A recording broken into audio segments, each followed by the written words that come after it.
আসসালামু আলাইকুম রহমতুল্লাহ।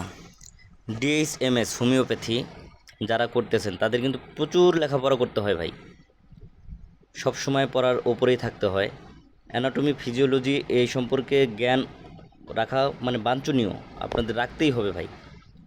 এই জ্ঞানগুলো যদি আপনাদের না থাকে আপনারা কারো সাথেই টেক্কা নিতে পারবেন না, কোনো প্যাথের সাথেই আপনারা টেক্কা নিতে পারবেন না ভাই। অন্য প্যাথরা মানে নিন্দা করে বলে, হিংসা করে বলে, যেভাবেই বলে বলুক, তারা বলে যে হোমিওপ্যাথ কোনো ডাক্তারই না।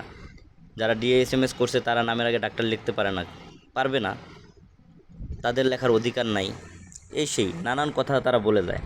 কিন্তু ভাই দেখেন, যারা আপনারা হোমিওপ্যাথি করতেছেন তারা অবশ্যই জানেন যে আমাদের সকলকে অ্যানাটমি এবং ফিজিওলজির উপরে যথেষ্ট জ্ঞান রাখতে হয়।